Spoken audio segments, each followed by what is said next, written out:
السلام عليكم ورحمة الله وبركاته. إن الحمد لله نحمده ونستعينه ونستغفره ونعوذ بالله من شرور أنفسنا ومن سيئات أعمالنا. من يهده الله فلا مضل له ومن يضلل الله فلا هادي له. وأشهد أن لا إله إلا الله وحده لا شريك له وأشهد أن محمدا عبده ورسوله. ما بعد فقد قال الله تعالى في القرآن العظيم والفرقان المجيد: فأعوذ بالله من الشيطان الرجيم. بسم الله الرحمن الرحيم. رب اشرح لي صدري ويسر لي أمري واحلل عقدة من لساني يفقهوا قولي. رب يسر ولا تعسر إن أريد إلا الإصلاح ما استطعت ما توفيقي إلا بالله عليه توكلت وإليه أنيب. அளவில்லா கருணையாளன் நிகரில்லா அன்புடையவன் அல்லாஹ்வின் பெயரை கொண்டு ஆரம்பிக்கிறேன். அன்புக்குரிய திருமை சகோதரிகளே, தாய்மார்களே, அல்லாஹ்வுடைய அளப்பெரும் கிருபையினால் அல் பக்ரா என்கிற அத்தியாயத்தின் விளக்க உரையை நாம் தொடர்ந்து பார்த்து வருகிறோம். இதுவரையிலும் 37 வரை உள்ள வசனங்களை நாம் பார்த்துவிட்டோம். இன்றைய அமர்வில் இன்ஷா அல்லாஹ் 38, 39 ஆகிய வசனங்களை பார்க்க இருக்கிறோம். ஏற்கனவே நாம் எந்த வசனங்களுடைய விளக்கங்களை அல்லது எந்த நிகழ்வை பற்றி பேசி கொண்டிருக்கிறோமோ அதனுடைய தொடர்ச்சியாகத்தான் இந்த வசனங்களும் இருந்து கொண்டிருக்கிறது. ஆதம் அலைஹிஸ்ஸலாம் அவர்களை அல்லாஹ் படைத்து மலாய்க்காவிடம் அவருக்கு சுஜூத் செய்ய பணிந்தபோது இப்லீஸ் அதை மறுத்தான்.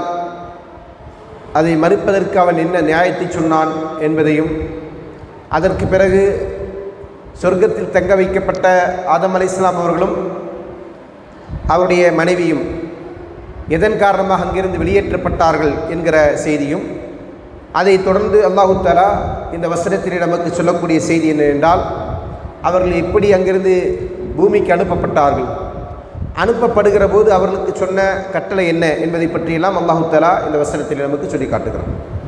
அல்லாஹு தஆலா சொல்கிறான்: குல் ஹபித்து மின்ஹா ஜமீஅன் ஃபஇம்மா யஅத்தியன்னக்கும் மின்னி ஹுதா ஃபமன் தபிய ஹுதாய ஃபலா ஹௌஃபுன் அலைஹிம் வலா ஹும் யஹ்ஸனூன். இது 38வது வசனம். இந்த வசனத்தில் அல்லாஹ் சொல்கிறான், நாம் அவர்களிடத்தில் கூறினோம். அந்த அவர்கள் என்று சொன்னால் ஆதம் அலைஹிஸ்ஸலாம் அவர்கள், அவருடைய மனைவி மற்றும் அவருடைய சந்ததி என்று சில அறிஞர்கள் இதற்கு விளக்கம் சொல்லியிருக்கிறார்கள்.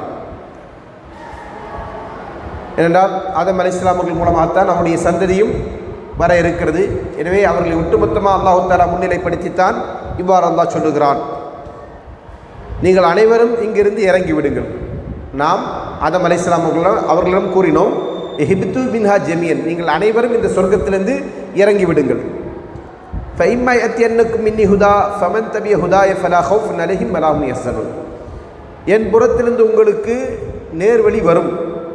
வருகிற போது யார் என்னுடைய நேரான வழியை பின்பற்றுகிறார்களோ அவர்கள் அச்சப்பட மாட்டார்கள், அவர்களுக்கு எவ்விதமான கவலையும் இருக்காது என்று அல்லாஹ் தஆலா சொல்கிறான்.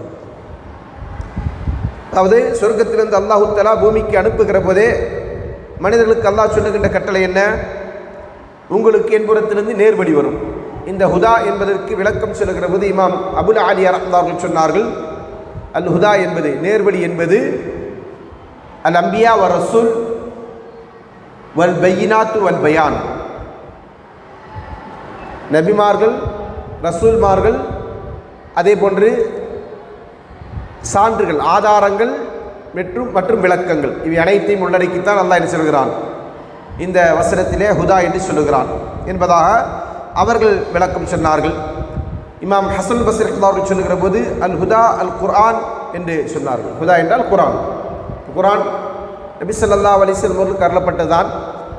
அதற்கு முந்தியுள்ள நபிமார்களுக்கு அருளப்பட்டது குர்ஆனா? குர்ஆன் இல்லை. அதற்கு குர்ஆன் என்று சொல்லலாமா? சொல்லலாம். புரியுதா? அவைகளும் குர்ஆன் தான். குர்ஆன் என்று சொன்னால் அதுவும் அல்லாஹ்வின் புறத்திலிருந்து அருளப்பட்ட வேதம் ஓதப்படுகின்ற ஒன்றுதான் என்கிற அடிப்படையில் அதற்கும் சொல்லலாம், பொதுவான பேர். ஆனால் பிரத்யேகமாக குர்ஆன் என்று சொன்னால் எதை குறிக்கும் என்று கேட்டால், அல்லாஹ்வின் தூதருக்கு அருளப்பட்டிருக்கிற வேதம். அப்போ அல்லாஹ்வின் புறத்திலிருந்து அவர்களுக்கு என்ன செய்யப்படும்? நேர்வழி காட்டுதல் கிடைக்கும் என்று அல்லாஹ் தஆலா என்ன செய்கிறான்? இந்த வசனத்திலே நமக்கு சொல்லி காட்டுகிறான். இதை சொல்லிவிட்டு தான் அல்லாஹ் என்ன சொல்லுகிறான்? ஃபமன் தபிய ஹுதாய, யார் என் புறத்திலிருந்து அருளப்பட்டிருக்கிற நேர்வழியை பின்பற்றுகிறார்களோ அவர்கள் என்ன செய்ய மாட்டாங்க?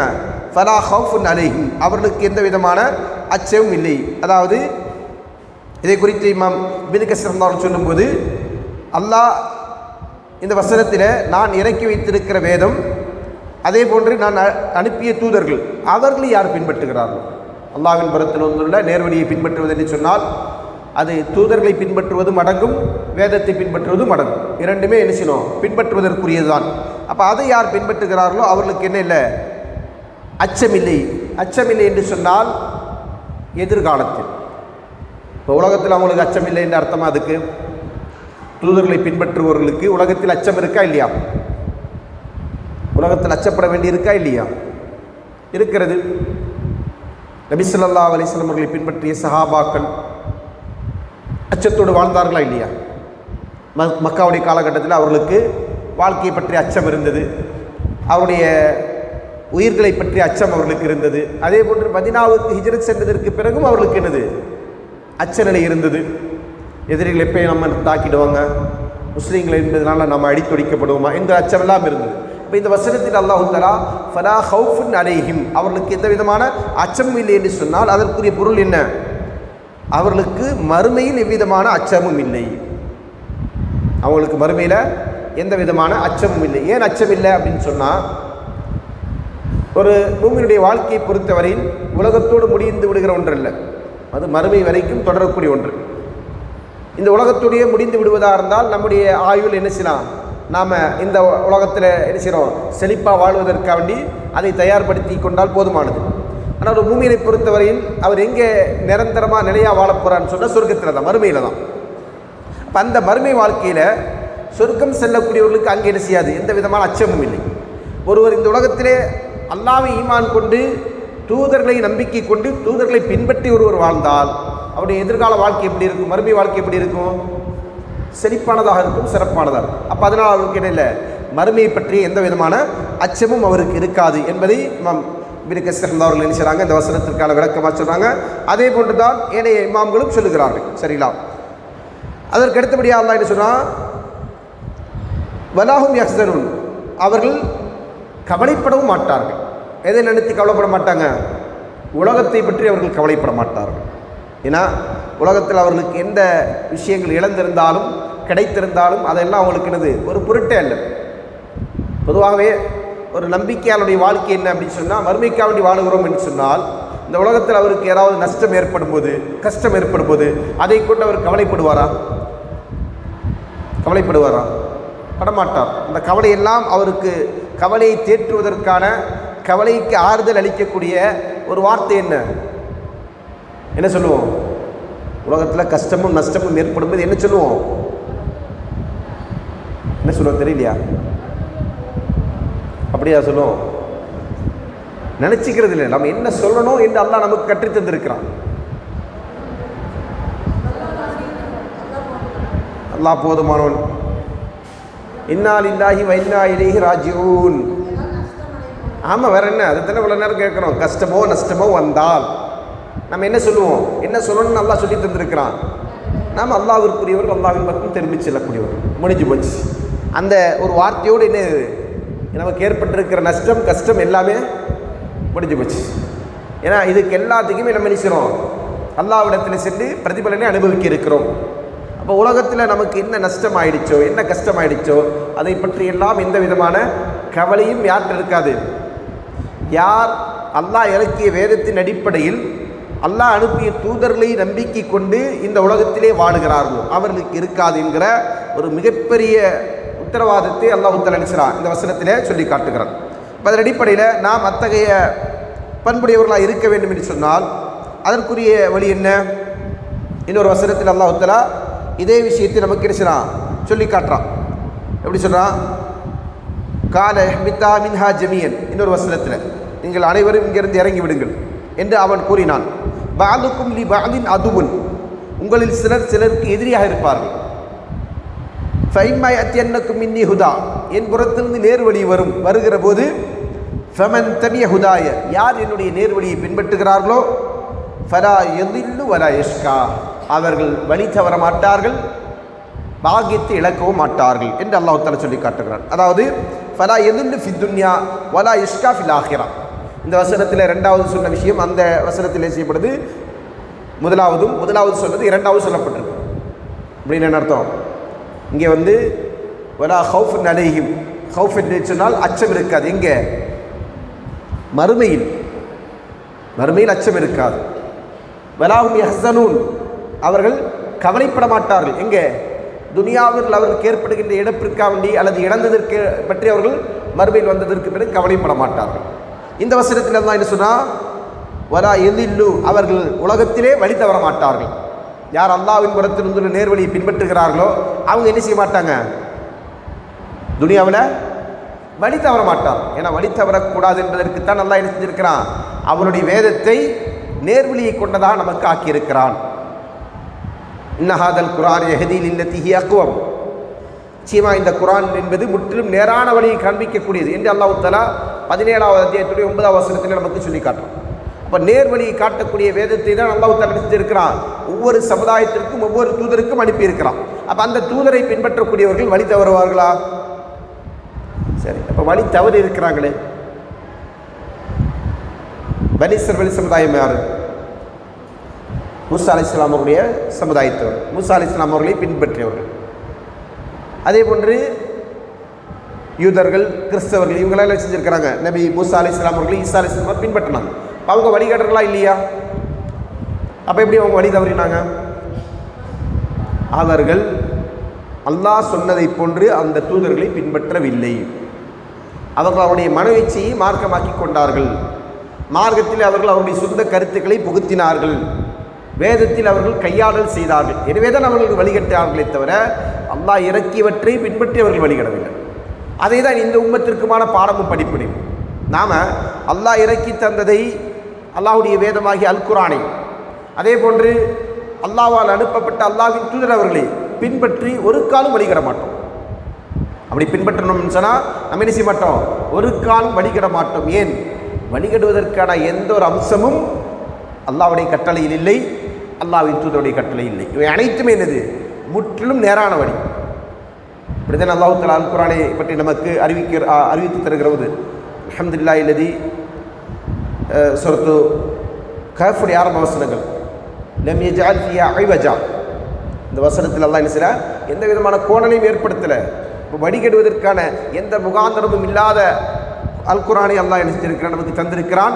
வழிகாட்டுதலை தூதர்கள் மூலமாக எல்லா சமுதாயத்திற்கும் வழங்கியிருக்கிறான். அப்படி இருந்து யார் வழிகட்டாங்கன்னு சொன்னால் அவங்க என்ன சில அல்லாஹ்வுடைய வேதத்தை, தூதர்களை சரியாக பின்பற்றவில்லை. அப்போ அந்த வசனத்தில் அல்லாஹ் சொன்னால் வலா யதில்லு, அவர்கள் வழி தர மாட்டார்கள். அடுத்த அல்லாஹ் சொன்னால் வலா யஷ்கா, அவர்கள் பாக்கியத்தை இழக்க மாட்டார்கள். அதாவது மறுமையில் அவர்கள் என்ன செய்ய மாட்டாங்க? நற்பேரற்றவர்களாக மாற மாட்டார்கள். அதைத்தான் இந்த வசனத்தில் என்ன சொன்னால் வலா ஹவுஃபுன் அலைஹிம் வலா ஹும் யஹ்ஸனூன். இப்போ நாம் சொல்லி காட்டிய வசனம் சூரத்து தாஹாவுடைய 124வது வசனம். 123, 124 ஆகிய வசனங்கள் அல்லாஹ் சொல்கிறான். அதை தொடர்ந்து அல்லாஹ் சொல்கிறான் வழி தவற மாட்டார்கள் என்று அல்லாஹ் சொல்லிவிட்டு அடுத்ததாக இந்த வசனத்துடைய தொடர்ச்சியில் அல்லாஹ் என்ன சொல்கிறான்? வல்லதீன கஃபரு வ கத்தபு பி ஆயாத்தினா, எவர்கள் நம்முடைய வேதத்தை, நம்முடைய வசனங்களை பொய்யாக்கினார்களோ, அதனை நிராகரித்தார்களோ, நம்முடைய வசனங்களை பொய்யாக்கி இன்னும் தூதர்களை நிராகரித்தார்களோ, உலாயிக அஸ்ஹாபுன் நார் ஹும் ஃபீஹா ஹாலிதூன், அவர்கள் யார்? நரகவாசிகள், அதில் அவர்கள் நிரந்தரமாக தங்கியிருப்பார்கள் என்று அல்லாஹ் தஆலா 39வது வசனம், 38, 39 ஆகிய வசனங்கள் அல்லாஹ் சொல்லி காட்டுறான். இதே செய்தி, இதே இந்த சட்டங்களையே அல்லாஹ் என்ன செய்கிறான்? நாம் சூரத் தாஹால ஓதி காட்டிய வசனம் இருக்கு இல்லையா, அதில் அல்லாஹ் சொல்கிறான். என்ன சொல்கிறான்? வமன் அஅரத அன் திக்ரி, யார் என்னுடைய திக்ரை, என்னுடைய உபதேசத்தை புறக்கணிக்கிறானோ, ஃபஇன்ன லஹு மஈஷத்தன் லன்கா, அவனுக்கு நெருக்கடியானது ஒரு வாழ்க்கை இருக்கிறது. அவனுக்கு நெருக்கடியானது ஒரு வாழ்க்கை இருக்கிறது. வ நஹ்ஷுருஹு யௌமல் கியாமத்தி அஹ்மா, அவனை நாம் என்ன செய்வோம்? மறுமையில் குருடனாகி எழுப்புவோம். இப்போ என்ன அர்த்தம்? அவன் மறுமையில் பாக்கியம் இழந்தவன். ஏன்னா இந்த வசனத்தில் வந்து சொன்னால் வலா எதில்லு வலா எஸ்கா, பாக்கியம் இழந்தவனாக மாட்டான். எங்கே? மறுமையில் நற்பேரை, பாக்கியத்தை இழந்தவனாக மாட்டான் என்று அல்லாஹ் சொல்லுகிறான். அப்போ அல்லாஹ்வுடைய நேர்வழியை பின்பற்றாதவனுடைய நிலை என்ன? பாக்கியம் இழந்தவன். இந்த பாக்கியம் இழந்தவன் எப்படி இருப்பான் அப்படின்னு சொன்னால் அல்லாஹ் என்ன சொன்னான்? அவனை குருடனாக எழுப்புவோம். குருடனாக எழுப்பும்போது அல்லாஹ் தஆலா அவனை விசாரிக்கிறான். அல்லாஹ் தஆலா அந்த வசனத்துடைய தொடர்ச்சியில் சொல்லும்போது அல்லாஹ் சொன்னான், இந்த அந்த மனிதன் குருநாய் எழுப்பப்பட்ட மனிதன் அல்லாஹ்விடத்தில் சொல்லுவான், கால ரப்பி லிமா ஹஸர்தனி அமா வகது குந்து பஸீரா, என்ற ரட்சகா, ஏன் என்னை குருநாய் எழுப்பினாய்? என்ன, உலகத்தில் நான் பார்வையுள்ளவனாக இருந்தேன், நான் இந்த வறுமையில் எழுப்பப்படுகிற போது குருநாய் எழுப்பப்பட்டிருக்கிறேன், ஏன் என்ன குருநாய் எழுப்பினாய் என்று கேட்கிற போது அல்லாஹ் சொல்லுவான், கேல கதாலிக், அவ்வாறுதான், அத்தத்துக்கு ஆயாத்துனா ஃபனசீத்தஹா, என்னுடைய வசனங்கள் உன்னிடத்தில் வந்தன, என்னுடைய அத்தாட்சிகள் உன்னிடத்தில் வந்தன, என்னுடைய வசனங்கள் உன்னிடத்தில் வந்தன, ஃபனசீத்தஹா, அதனை நீ மறந்து வாழ்ந்தாய், கதாலிக்கல் யௌமு துன்சா, அவ்வாறு இன்றைய தினம் நீ மறக்கடிக்கப்பட்டு விட்டாய் என்று சொன்னால் அல்லாஹுக்கு மறதி இருக்கா? அல்லாஹ் மறப்பானா? அப்போ இந்த வசனத்தில் அல்லாஹ் மறக்கடிக்கப்பட்டு விட்டாய் என்று சொன்னால் அதோடைய அர்த்தம் என்ன? அவன் அல்லாஹுடைய ரஹ்மத்தை விட்டு தூரமாக்கப்பட்டு விட்டான், அல்லாஹுடைய ரஹ்மத்தை விட்டு தூரமாக்கப்பட்டு விட்டான். அதனால் அல்லாஹ் என்ன செஞ்சுட்டு அவனை எப்படி எழுப்பினா? குருடனாக எழுப்பி விட்டான் என்று அல்லாஹு தஆலா சொல்லி காட்டுகிறான். அப்போ இது இந்த உலகத்திலே அல்லாஹ்வுடைய நேரான மார்க்கம் தனக்கு வந்தபோது அதை பின்பற்ற மறுத்தவனுக்குரிய தண்டனை என்பதை அல்லாஹு தஆலா சொல்லி காட்டுறான். அதே தான் இந்த வசனத்தில் அல்ல சொன்னா, அதே பாருங்க, ரெண்டுமே ஒரே மாதிரி தான் இருக்கும். ரெண்டு வசனங்கள் ரெண்டு இடத்திலும் பேசப்படுகிற செய்தி ஒன்று, அதனுடைய நத்தீஜா ரிசல்ட்டு ஒன்று. நேர்வழி பின்பற்றினீங்கன்னு சொன்னால் உங்களுக்கு என்ன இல்லை, கவலையோ அச்சமோ தேவையில்லை, பயப்படவும் தேவையில்லை, கவலைப்படவும் தேவையில்லை. அதே நேரத்தில் நேர்வழி நீங்கள் பின்பற்றலையா, அப்போ உங்களுக்கு என்ன, நேர்வழி பின்பற்றாதவர்கள் யார்? நடத்தான்னு சொன்னால், வல்லதீன கஃபரு வகத்தபூ பிஆயாத்தினா, எவர்கள் நம்முடைய தூதர்களை நிராகரித்து நம்முடைய வசனங்களை பொய்யாக்கினார்கள், உலாயிக அஸ்ஹாபுன் நார் ஹும் ஃபியா காலிதூன், அவர்கள் தான் யார்? நரகவாசிகள், அதில் அவர்கள் என்றென்றும் தங்கி இருப்பார்கள் என்று அல்லாஹ் தஆலா என்ன அவருடைய தொடர்ச்சியிலே சொல்லி காட்டுகிறார். அல்லாஹ்வின் தூதர் ஸல்லல்லாஹு அலைஹி வஸல்லம் அவர்கள் இந்த நிலையை பொறுத்து ஒரு ஹதீஸில் சொல்லி காட்டுறாங்க. அம்மா அஹ்லுன் நார் அல்லதீன ஹும் ஹவுலுஹா ஃபஇன்னஹும் லா யமூதுன ஃபிஹா வலா யஹ்யூன், நரகவாசிகள் அவங்க யாருன்னு சொன்னால் அதில் அவர்கள் மரணிக்கவும் மாட்டார்கள், உயிர் வாழவும் மாட்டார்கள். லாக்கின் அக்வாமன் அசாபத்துஹும் நார் பிஹதாயாஹும், ஆனால் ஒரு சில மக்கள் அவங்களுக்கு நரகம் அவர்களுக்கு அவர்கள் நரகத்திற்கு செல்வார்கள் அவருடைய பாவத்தின் காரணமாக, அவுபி துனூபி அவருடைய குற்றங்களின் காரணமாக, அமாத்தத்துக்கும் இமாத்தத்தன் அவர்களை அங்கே சிறிதளவு மரணத்தை அவர்கள் சுவைப்பார்கள். ஹத்தா இதா சாரு ஃபஹ்மன், அவர்கள் அங்கே நரகத்திலே கரிக்கட்டையாக மாறுவார்கள். எப்படி மாறுவாங்க? கரிக்கட்டை, நரகத்தில் எரிஞ்சு செய்வாங்க அந்த மனிதர்கள், கரிக்கட்டையாக ஆவார்கள். அப்படி ஆகும்போது ஹத்தா இதா சாரு ஃபஹ்மன் உதின ஃபிஷஃபா, அவர்களுக்கு பரிந்துரை செய்வதற்கு அனுமதி அளிக்கப்படும் என்று சொல்கிறாங்க. அதாவது இது யாருக்குன்னு சொன்னால், இந்த உலகத்தில் அமல் செய்து நல்லவர்களாக வாழ்ந்து மூமின்களாக இருந்தவர்கள் சில பாவங்களின் நரகத்துக்கு போனால், அது அல்லாதவர்களை, அதாவது மூமின்கள் அல்லாத காஃபிர்களை பொறுத்தவரையில் நரகம் அவர்களுக்கு எப்படி இருக்கும்? நிரந்தரமானது. சரிங்களா? இந்த நிரந்தர நரகம் என்பது அல்லாஹ் தஆலா யாருக்கு வைத்திருக்கிறான்? காஃபிர்கள், முஷ்ரிக்குகள், முனாஃபிக்குகள், இந்த மூன்று கேட்டகரி. இப்போ நம்ம காஃபிரு, முஷ்ரிக்கு, முனாஃபிக்கு அப்படின்னு தனித்தனியாக சொல்கிறோம். இந்த மூணு பேரும் யார் தான்? காஃபிர் தான். மூணு பேரும் யார் தான்? காஃபிர் தான். சரிங்களா? அல் குஃப்ர் மில்லா வாஹிதா என்று அரபியில் சொல்லுவாங்க. குஃப்ர் என்பது ஒரே மதம், ஒரே மார்க்கம். குஃப்ர் என்பது ஒரே மதம், ஒரே மார்க்கம். அதனுடைய பல டைமென்ஷன் தான் நம்ம நினைச்சிடும்.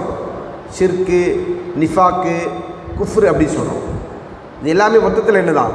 ஒன்று. அப்போ ஒருவன் காஃபிராக இறந்து விட்டால், ஒருவன் காஃபிராக மரணித்து விட்டால் ஒருபோதும் அவன் என்ன செய்ய மாட்டான்?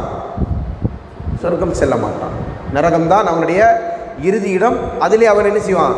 நிரந்தரமாக இருப்பான், நிலையாக இருப்பான் என்பதைத்தான் அல்லாஹ் என்ன செய்றான் இந்த வசனத்தில் நமக்கு சொல்லி காட்டுகிறான். இந்த வசனம்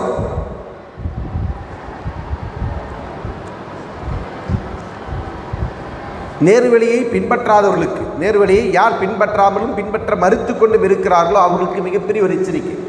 இந்த வசனத்திற்கு பிறகு அல்லாஹ் என்ன செய்வான்? இதுவரையிலும் நமக்கு யாரை பற்றி அல்லாஹ் சொல்லிட்டு வந்தான்? ஆதம் அலைஹிஸ்ஸலாம் அவர்கள், அதே போன்று ஹவ்வா அலைஹிஸ்ஸலாம் அவருடைய மனைவி, மலாய்க்கா, அடுத்தது யார்? இப்லீஸ்.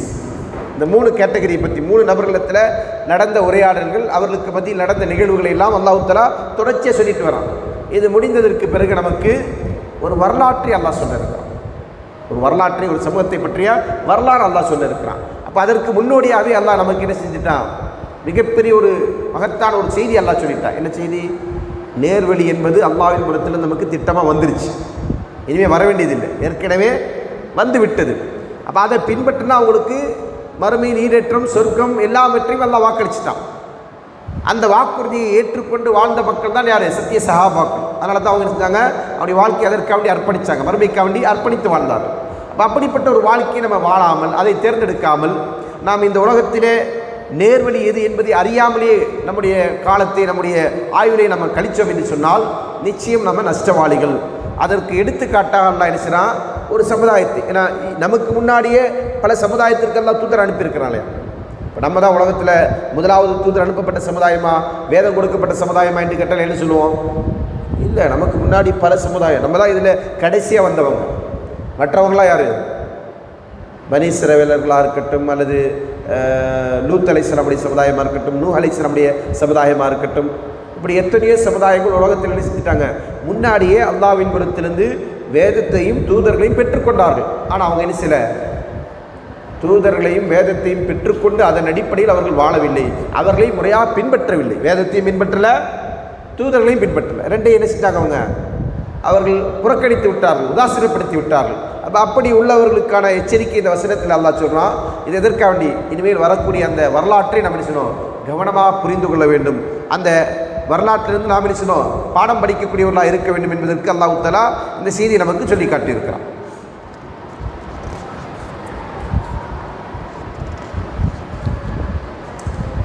அடுத்தது அல்லாஹ் தஆலா 40வது வசனம் முதற்கொண்டு பனி இஸ்ரவேலுடைய வரலாறு அல்லாஹ் சொல்கிறான். பனி இஸ்ரவேல் சமுதாயம்னா யார்? பனி இஸ்ரவேல் என்பவர்கள் இப்போ நம்ம யூதர்கள், கிறிஸ்தவர்கள் சொல்கிறோம், ரெண்டுமே. நம்ம பனி இஸ்ரவேலை பற்றிய அறிமுகத்தை மட்டும் நான் சொல்கிறேன். இன்ஷா அல்லாஹ் இந்த வசனங்களுக்கும் அந்த வசனத்துடைய விளக்கத்திற்கும் நம்ம அடுத்த வகுப்பில் பார்ப்போம். சரிங்களா? பனி இஸ்ரவேல் என்று சொன்னால், இஸ்ராயில் என்பது யாக்கூப் அலைஹிஸ்ஸலாமுடைய பேர். இஸ்ராயில் என்பது யாருடைய பேர்? நபி யாக்கூப் அலைஹிஸ்ஸலாமுடைய பேர். யாக்கூப் அலைஹிஸ்ஸலாம் அவர்கள் யார்? யாக்கூப் அலைஹிஸ்ஸலாம் அவர்கள் யார்?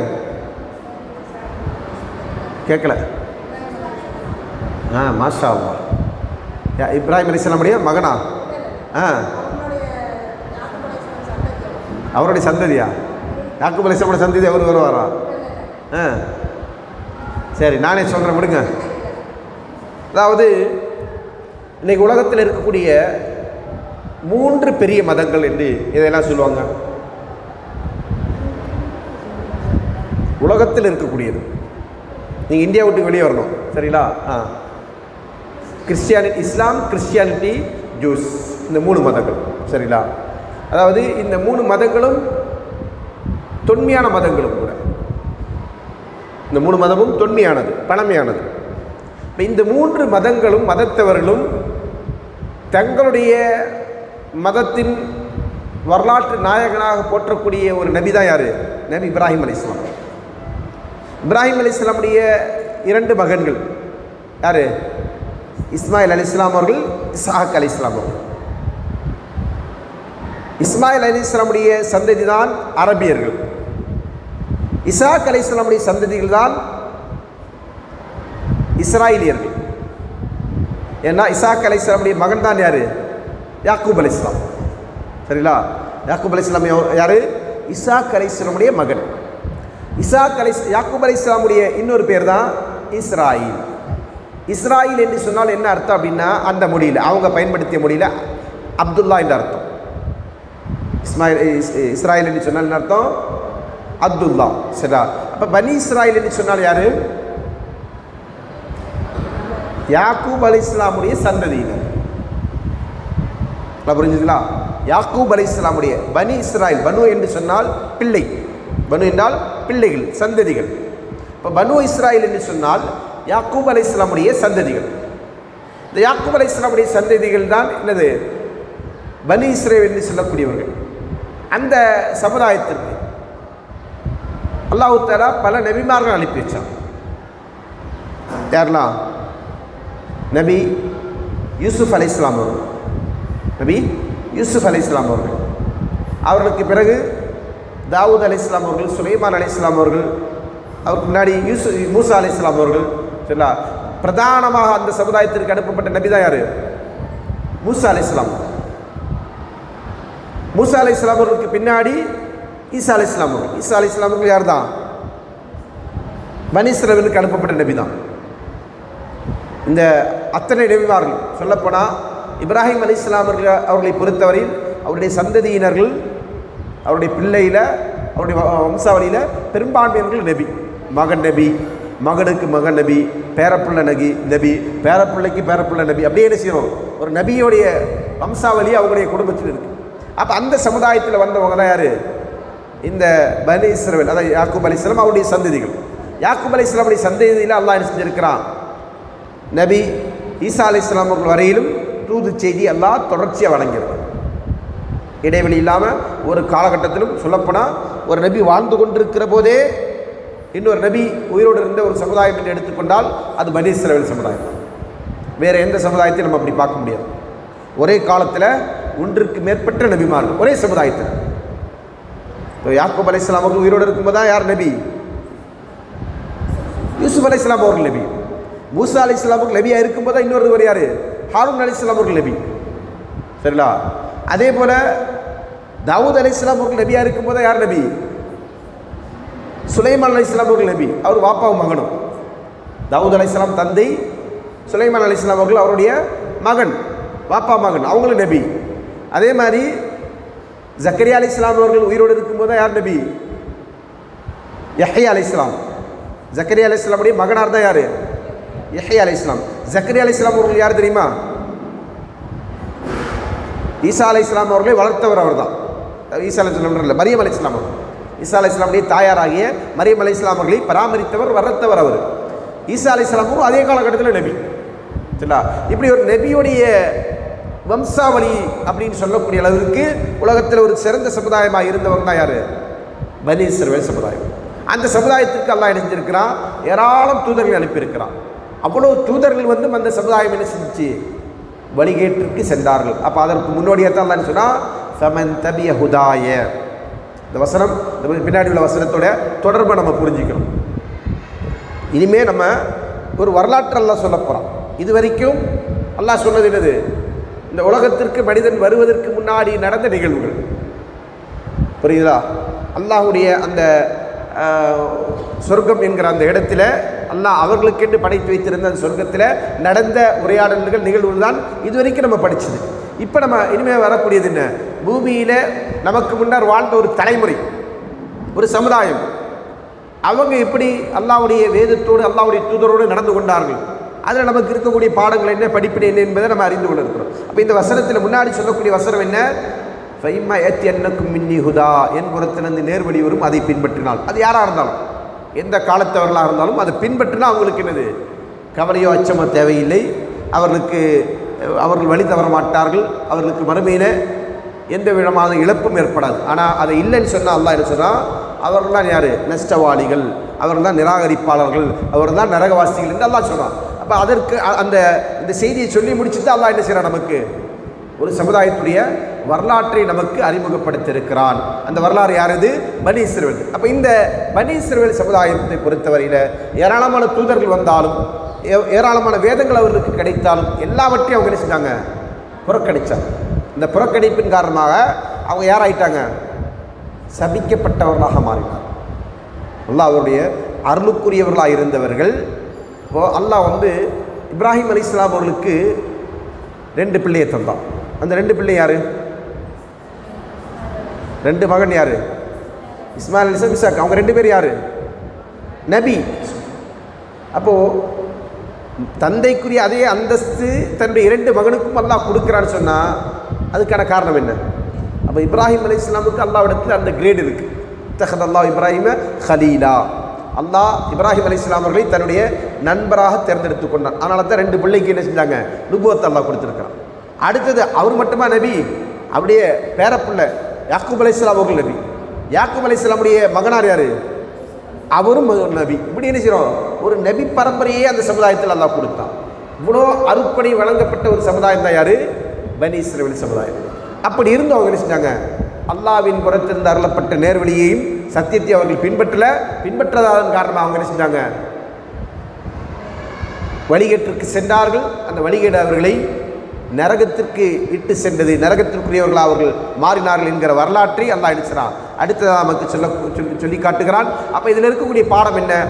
நேர்வழி வரும்போது அதை பின்பற்றின மட்டும்தான் என்னது, அதை கொண்டு வெற்றியை தவிர நேர்வழி இது என்பதை அறிந்து வைத்திருப்பதனால் பலனில்லை, அல்லது நாங்கள் நேர்வழிக்குரியவர்கள் என்பது பெருமை அடிப்பதனாலும் பலனில்லை, நாங்கள் நபிமாருடைய வாரிசு என்று சொல்வதனாலும் எந்த விதமான பலனும் இல்லை என்பதைத்தான் அல்லாஹ் தெளிச்சினான். இதை தொடர்ந்துள்ள வரலாற்றில் நமக்கு சொல்ல இருக்கின்றார். அந்த வரலாறு நமக்கு ஒரு மிக முக்கியமான ஒரு பாடங்களை படிப்பினை சொல்லக்கூடியது. ஏனென்றால் இந்த உம்மத்திற்கு எப்படி இப்ராஹிம் அலைஹிஸ்ஸலாம் மூலமாக, இஸ்மாயில் அலைஹிஸ்ஸலாம் மூலமாக, இறுதி நபி முஹம்மது ஸல்லல்லாஹு அலைஹி மூலமாக இந்த சமுதாயம் இப்ராஹிம் அலைஹிஸ்ஸலாமோடு தொடர்புடையவர்களாக இருக்கிறார்களோ, அதே போன்று அந்த சமுதாயம் ஈசா அலைஹிஸ்ஸலாம் முதற்கொண்டு மூசா அலைஹிஸ்ஸலாம் அவர்கள், யூசுப் அலைஹிஸ்ஸலாம் அவர்கள், யாக்கூப் அலைஹிஸ்ஸலாம் அவர்கள் மூலமாக அவங்க நினைச்சாங்க நபி இப்ராஹிம் அலைஹிஸ்ஸலாமோடு தொடர்புடையவர்கள். அப்போ இந்த உம்மத்திற்கு நிகரான ஒரு உம்மத்தாக வாழ்ந்தவர்கள் தான் யார்? பனி இஸ்ரவேல் சொல்லுவாங்க. அப்போ அவருடைய வாழ்க்கையில் அவர்கள் என்னெல்லாம் தவறுகளை செய்தார்களோ அதை யார் செய்யக்கூடாது? முஸ்லீம் சமுதாயம் செய்யக்கூடாது, முஹம்மது ஸல்லல்லாஹு உம்மத்தினர்கள் செய்யக்கூடாது என்கிற ஒரு பாடத்தை படிப்பினையத்தான் அல்லாஹ் அடிச்சுறான். இந்த வரலாற்றை நமக்கு ஒப்பிட்டு காட்டுவதன் மூலமாக வரலாற்றில் அல்லாஹ் அடிச்சுலாம் இதெல்லாம் நமக்கு படிப்பினைக்காக வேண்டி தான் சொல்கிறான். அப்போ அந்த ஒரு படிப்பினையை நம்ம நினைச்சணும், இந்த வரலாற்றிலிருந்து பெறக்கூடியவர்களாக இருக்கணும். இன்ஷா அல்லாஹ் வரக்கூடிய அமர்விலே நாம் இந்த வசனங்களுக்கான, அதாவது பனி இஸ்ரவேலர்களை பற்றி அல்லாஹ் தஆலா சொல்லக்கூடிய செய்திகள் இருந்து அதில் நமக்கு அல்லாஹ் தஆலா சொல்லுகின்ற வழிகாட்டுதல் என்ன, அதனுடைய விளக்கங்கள் என்ன என்பதை பார்க்க இருக்கிறோம். அல்லாஹ்வுடைய கலாமை சரியான முறையில் விளங்கி அதை நம்முடைய நம்பிக்கையாகவும் அமல்களாகவும் ஏற்றுக்கொண்டு செயல்படக்கூடிய நல்ல தௌஃபீக்கினை வல்ல ரஹ்மான் நாம் அனைவருக்கும் வழங்கட்டும் என்கிற பிரார்த்தனையோடு நிறைவு செய்கிறேன். அல்ஹம்துலில்லாஹி ரப்பில் ஆலமீன். அஸ்ஸலாமு அலைக்கும் வரஹ்மத்துல்லாஹி வபரகாத்துஹு. ஏதாவது கேள்விகள் இருக்குல்ல சொல்லப்பட்ட வசனம் தொடர்பா?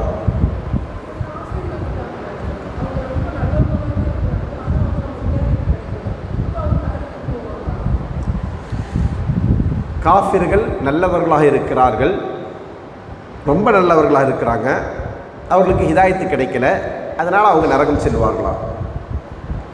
முதலில் நல்லவன் கெட்டவன் என்பதற்குரிய அளவுகோல் என்ன தெரியுமா?